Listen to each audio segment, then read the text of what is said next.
Hi, we're here at Blue Valley High School where we're doing another spotlight interview where we shine the light on students backstage. Today we talk with Brandon DuPree, who spends all of his time and more backstage.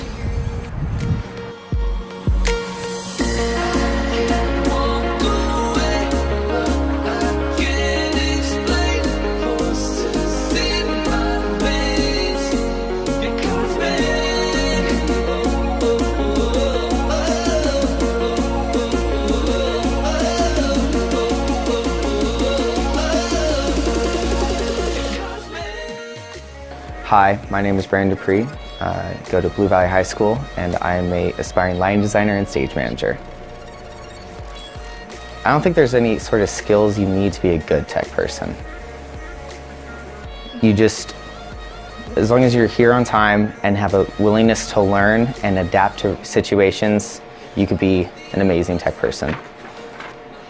I started doing tech. I was the soundboard op for our marching band here at the high school. I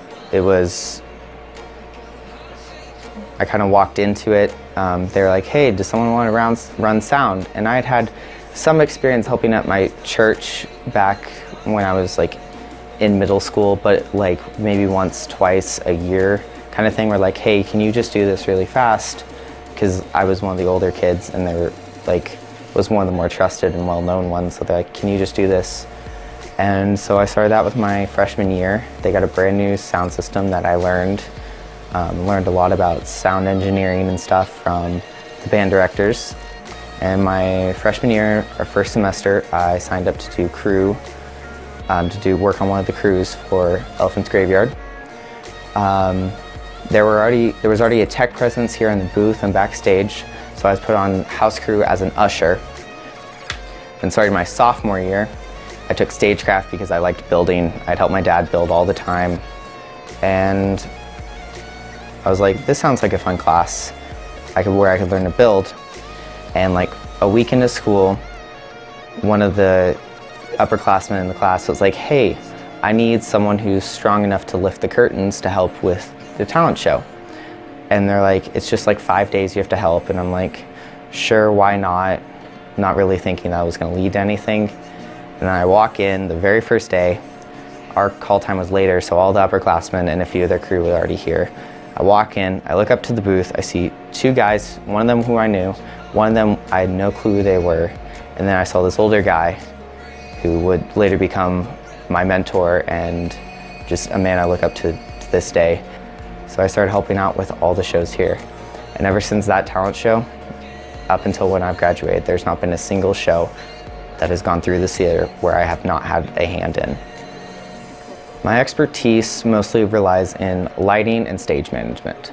I started off in sound and worked my way through there.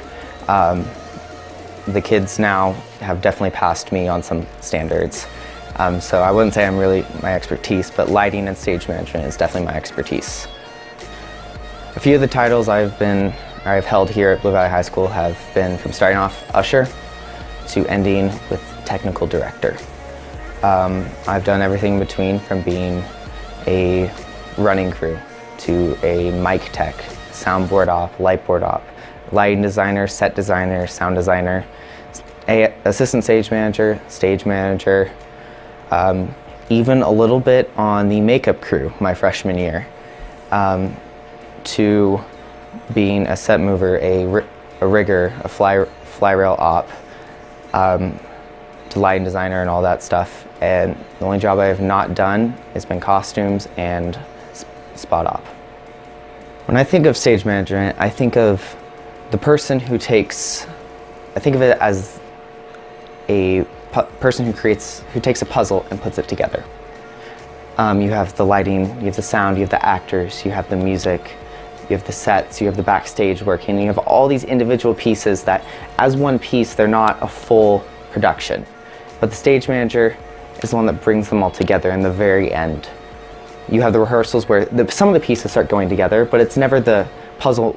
It's never like the puzzle master almost who puts it together. It's always someone else who puts those together to get used to that, to get the actors used to the music playing along when the music director's playing at rehearsals, to get them used to that. And that's just one tiny piece, but that's not the puzzle master kind of, or the stage manager in this case, putting it together. It's when you get to the theater space, or when you're working on the show and it's the finals, it's the dress rehearsals, it's the tech rehearsals, where it's the stage manager or the puzzle master who's taking all these individual pieces, putting them all in to make this beautiful production. And I think that's what stage management is to me.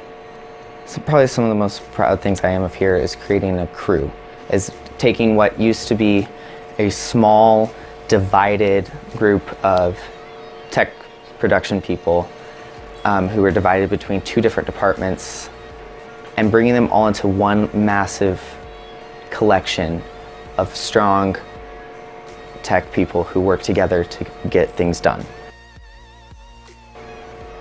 On the flip side, when I came, I started out as a crew member, and what happened was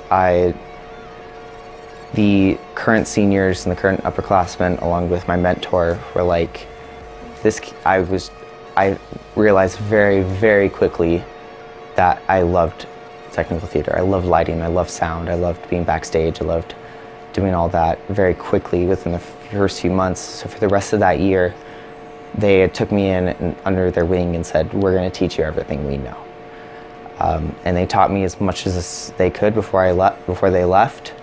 And then I came to my junior year and I realized I do not know as much as I should have, and I did not learn as much. But those first few months, while it was very challenging, and there were ups and downs, definitely. There were moments where victories of I finally did something, to realizing, except what I did was wrong, now I have to redo it, type things. And then slowly I got into a rhythm. And that's when the kids started coming. They started doing shows with me, and I started teaching them, becoming more of a mentor to them, just like how I was mentored my sophomore year. In my spare time, I did marching band all throughout high school. So in first semester, I definitely had marching band. I had marching band 2 times a week after school. And in the morning, I have to get here at 7. And on the weekends, I had marching band competitions and stuff and rehearsals. So that's kind of what I did in my free time. Other than that, a lot of it was rehearsals after school, and then I would stay after and help clean up, and then I would go home, rest, and watch YouTube videos on how to record stuff on a board, like how to take apart this light and put it back together, or how to troubleshoot a problem you have with sound, how to build a table, how to make your own lights, how to paint different things, how to make props. I mean, just anything I can do to help further myself. And a lot of it was skills I knew, but I didn't know how to explain them to others.